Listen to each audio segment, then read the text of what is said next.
Not much to look at around here, so let's see what's happening elsewhere around the country. On the surface chart, we find a powerful cold front surging through the central U.S., the leading edge running from about St. Louis down to Shreveport and over to San Antonio. We can see that there's not a lot of cold air back behind that front. However, there are very strong winds. We see widespread gusts up above 40 knots. We're even getting 56 knots there at Bismarck. And here's how to convert that to miles an hour. You need to memorize three numbers: the original value, that value divided by 10, which is just moving the decimal place over, and taking that second number and dividing that in half. So we're talking about 56, 6, which, you round up, and then 3. So add 56 plus 6 plus 3, and that gives you 65 miles an hour. So that's the quick way of converting knots to miles an hour. And we check that out on Google, and yeah, we're right there in the ballpark. And looking down through the Central Plains, 55 knots there, northwest of Grand Island, and 53 at Dodge City. Those are some huge wind gusts. Not record-breaking, but they are certainly up there. So we're going to take a look at the satellite and look for dust. In the Central Plains, no dust, but it is clear, and we can see some remnants of that snow south of Lubbock. Further north in Oklahoma and Kansas, no dust there either, but we see some cold advection cumulus and stratocumulus, and even some gravity waves there embedded in that stable layer moving south. Further up north, no dust either, so it appears that the soil conditions are just moist enough to prevent that from happening. And many signs of wind with transverse bands, gravity waves, and just kind of a torn, sheared appearance to these cloud layers. So how does that look on the thickness plots? Well, here's the front. Remember St. Louis down to San Antonio? That's going to be it right there, and back behind it we can see the boxes formed by that cold air advection. Now, Tropical Tidbits does let us construct cross-sections. Let's take a sample from the cold air up in eastern Montana, through the cold air advection, through the front, all the way down to New Orleans. So to do that, the trick is to hold the control key and drag, and that will give us our cross-section. We are going to choose potential vorticity, because that will show us the theta field and not the theta E field. See, we always verify that right here, potential temperature in Kelvin, which is going to be theta and not theta E. So we find the front right here. We're looking at the gradient horizontally. We find the tightest gradient right there, and right there. Not so much at the surface because we have an outgoing cold air mass. That's still showing a little bit of an inversion right there. So this is going to be the cold air, and this is going to be the not so cold air. We invented a new air mass, NSC, not so cold. Anyway, so the front is going to be right there. And yeah, it does extend down to the surface, but it's a little bit harder to find. And we know that when we go up to 700 millibars, we're going to find strong indications of that front. At 850, yeah, strong indications there too. And at 500, yep, even at 500 millibars, we'll find the front back behind the lower level fronts. Now notice we also have a tropopause fold. So there's the pivotal weather chart. Let's bring that up to 18Z. And there we see the very strong temperature contrasts. If we drop the cursor in there, get that cursor readout, you can see 9 Celsius out ahead of it. Remember, this is 850 up at about 5,000 feet. This is going to be about 48 Fahrenheit, and we go back to Kansas City, and we're at -5, which is about 23 Fahrenheit. So that's going to be about a 25-degree difference across that front. If we go up to 700 millibars, remember we're going to find that to be pretty strong also. Yep, 700 millibars, there's the front, west of St. Louis all the way down to south of Fort Smith and to just north of Dallas. And you can see that southwestern Arkansas, 3 Celsius, about 37 Fahrenheit, dropping off significantly to minus 17 in central Kansas, which is going to be about 0 Fahrenheit. So that is a 35-degree difference. And there's what we have at 500 millibars. There's our cold surge at that level, maybe a little bit further back, but that's some dramatic temperature contrast between, say, Childress and Alva and Woodward. You can see we go from minus 18 around Childress down to minus 30 up around Alva and Fort Supply. Big change. However, the air mass is dry, so not really a whole lot to see. The water vapor imagery showing a large area of subsidence.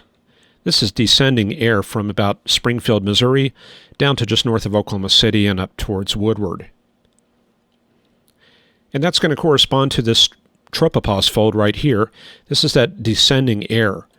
Potential vorticity makes a great tracer for which level a parcel originated from, because parcels tend to conserve their potential vorticity.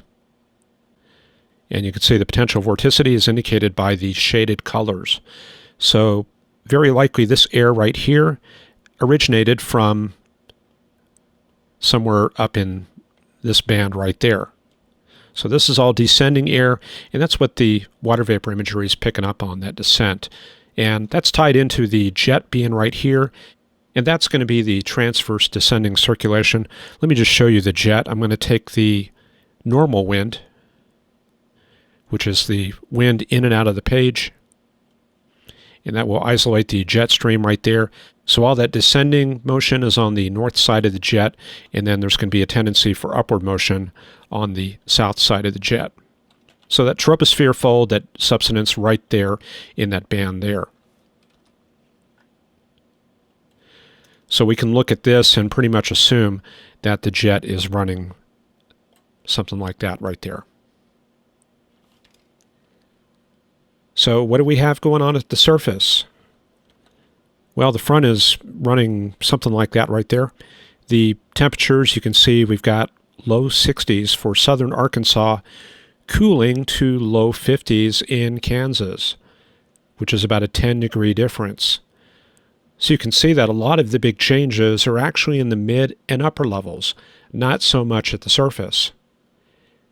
Out ahead of the front, we have cool air overlying cool air, so not much of a temperature change in the vertical.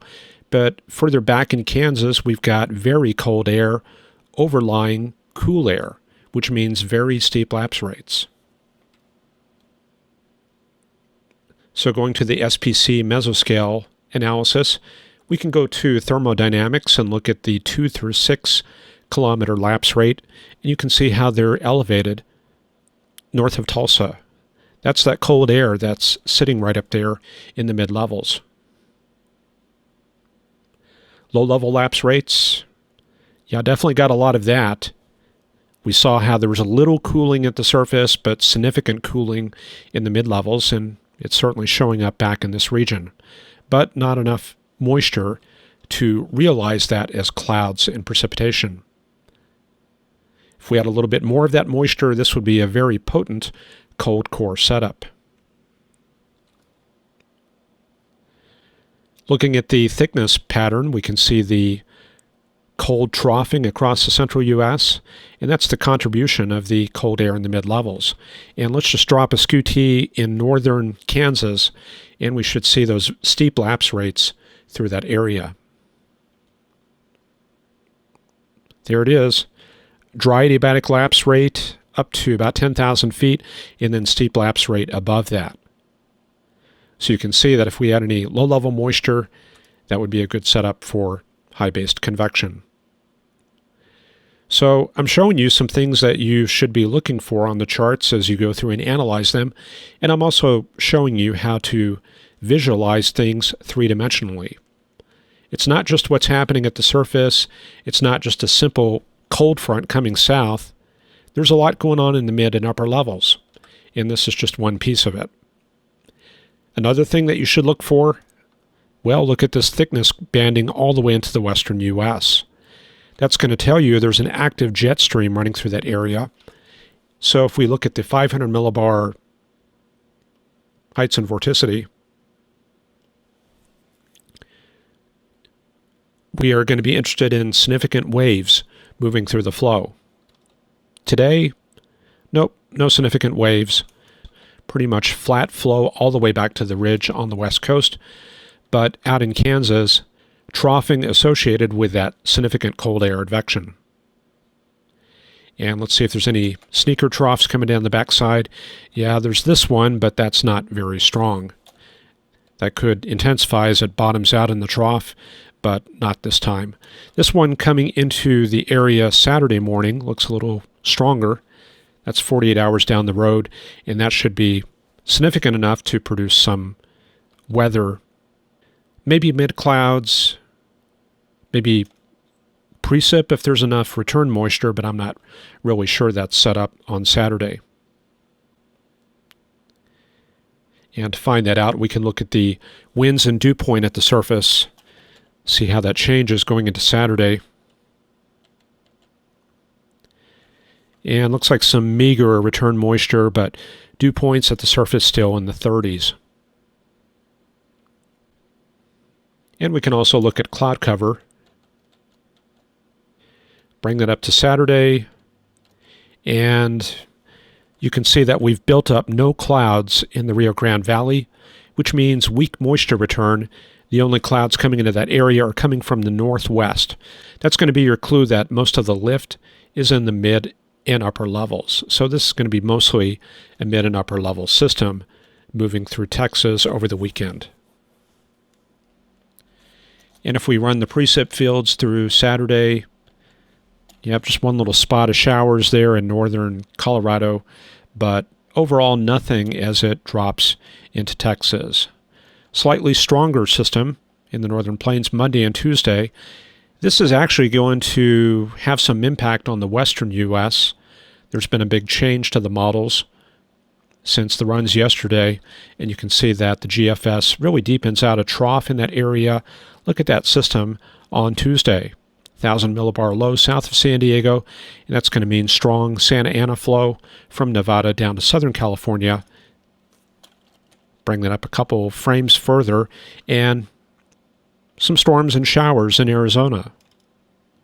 It'll be kind of an unusual system. We'll have to monitor the models and see what they do with that. The European,